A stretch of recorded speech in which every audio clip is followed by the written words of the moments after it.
खरं तर पंढरीच्या विठ्ठलाचे दरवाजे सर्व भाविकांसाठी खुले आहेत। विठ्ठलाला त्याचे सगळे भक्त देखील सारखेच आहेत। पण या मंदिरामध्ये बडव्यांची मुजोरी बघायला मिळते, कारण एका क्षुल्लक कारणामुळे भाविकाला मारहाण करण्याचा प्रताप बडव्यांनी केलाय। देवाची द्वारी बडव्यांची मुजोरी, देवाच्या गाभाऱ्यात बडव्यांचा प्रसाद। जिथं आशीर्वाद घ्यायचा तिथंच मारहाण झाली, तीही पंढरीच्या विठ्ठलाच्या गाभाऱ्यात। पहाटे 6च्या सुमारास नगरच्या शेवगाव येथून आलेल्या दत्तात्रय सुसे यांनी विठ्ठलाच्या मूर्तीवर हार घालण्याचा प्रयत्न केला। मात्र मूर्ती आणि सुसे यांच्यात अंतर असल्याने त्यांनी तो हार मूर्तीच्या दिशेने फेकला।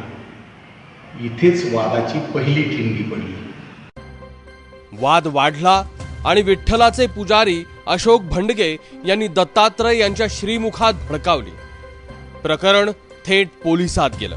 सदर याची चौकशी चालू असून सीसीटीव्ही फुटेज बघून सविस्तर अहवाल कार्यकारी अधिकारी विठ्ठल रुक्मिणी मंदिर समिती यांना पाठवित आहोत। खरं तर विठ्ठलाच्या मूर्तीच्या सुरक्षेच्या दृष्टीनं भक्त आणि मूर्ती दरम्यान अंतर ठेवलं जातंय, त्यामुळे भक्तांकडून मूर्तीवर हार, अक्षता, फुले फेकली जातात। ते टाळण्यासाठी फलकही लावले आहेत, पण त्या नियमांचं कुणी उल्लंघन केलं तर त्याला थेट मारहाण करायची। श्रीजवळ असणाऱ्या कर्मचाऱ्यावर श्रीच्या मूर्तीचे संरक्षण करण्याची जबाबदारी असते, परंतु सदर घडलेला प्रकार तेथील कर्मचाऱ्याने सुरक्षा रक्षक वरिष्ठांना कळविणे क्रमप्राप्त होते, परंतु तसे न करता संबंधित कर्मचाऱ्याने भाविकांना हात उचलल्याचा प्रकार निंदनीय आहे।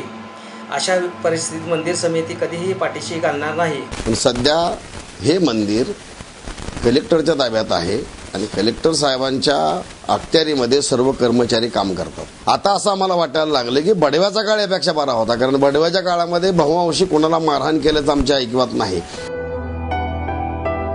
खरं तर 3 वर्षांपूर्वी बडव्यांच्या कारभारानं भक्त हैराण झाले होते। बडव्यांविरोधात 30 वर्षांपासून असंतोष उफाळत होता। अखेर सरकारनं हस्तक्षेप करून तिथं सरकारी बडव्यांची नेमणूक केली, पण उपयोग शून्य। गेल्या 3 वर्षापासून मंदिर समितीची नेमणूक झालेली नाहीये।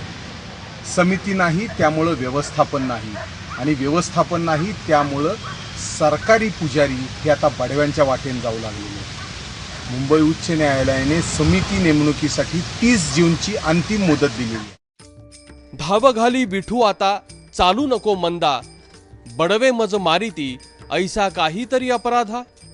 संत चोखोबांचा हा अभंग सुमारे 700 वर्षांपूर्वी लिहिला होता, पण आजही स्थिती काही वेगळी नाहीये।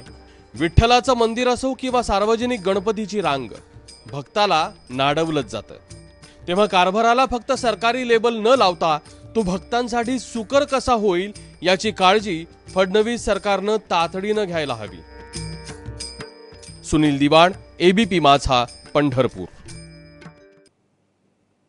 तर विठ्ठलाच्या भोवती बडव्यांची गर्दी काही कमी होत नाहीये, आणि त्याचमुळे भक्तांसाठी मात्र ते त्रासदायक ठरतायत। ही परिस्थिती बदलावी एवढीच आशा।